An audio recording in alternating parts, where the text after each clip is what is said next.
Hi everyone, welcome you all for this channel.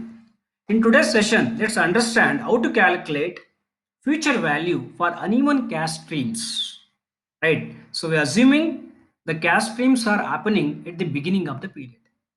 We discussed the last two videos, which are right calculation of present value and future value. Right? We assume that the receivables and payments are happening at the end of the period. There is a difference between investments to be made or deposits to be made at the end of the period and the deposits to be made at the beginning of the period, right? Because of the compounding year, the end answer future value will slightly will change, right? So we'll come back to the problem here. So here Mr. Y is planning to invest 6,000 rupees, 8,500, 13, 10, and 11,000 rupees at various each year, right? So different values he is investing. So he wanted to know what is the future value at the end of the fifth year, assuming that he's instead of depositing the 6,000 rupees, 8,500 is 13,000 rupees, these values instead of end of the period is investing at the beginning of the period.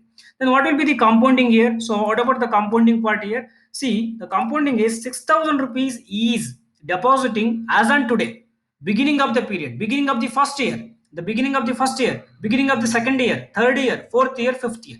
If he is depositing beginning of the each year, so what will be the compounding? So as on today is investing, so how many years is going to compound? 5 years. It's going to compound for 5 years. So similarly, so he is investing at the beginning of the second year. So how many years is going to compound? 4 years. Similarly, so third year he is investing 13,000 rupees at the beginning of the year. So how many years is going to compound? 3 years. 2 years, right? The last one is 1 year. Why is the last one is 1 year?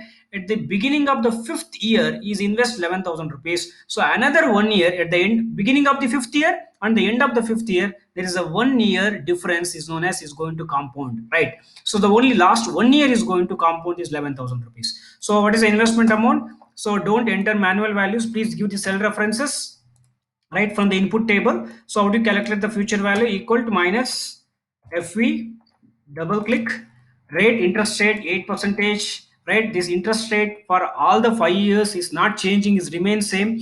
So please log the cell, right? Function F4 or dollar E dollar 5, right? Comma number of year. So it is I'm giving the cell reference because every year is subject to change. That's why I'm giving the cell reference. So PMT here there is no PMT value to be considered 0 because so we are not considering constant stream of cash flow here. We are taking uneven cash stream, right? So what is the present value? So it's considered as a 6,000 rupees is a present value. Why is present value? As on today I am investing 6,000 rupees, is going to compound for 5 years and then it's going to give the future value.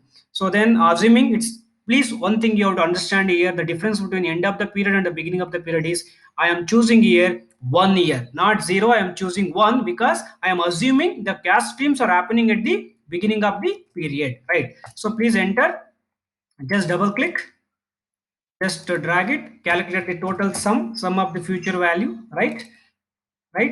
These values, take the sum, enter. So what is the actual meaning of 8817? So whatever the 6,000 rupees you are investing today at the beginning of the period, at the end of the fifth year that value will become 8,815 rupees. So similarly 10,000 rupees whatever you are investing at the beginning of the fourth year it's going to compound for another 2 years and the value will become 11,664. Similarly, all the values going to compound. If you take these total values, the total future value of all these, what you can say that values, all these cash streams is going to be 60,300 rupees.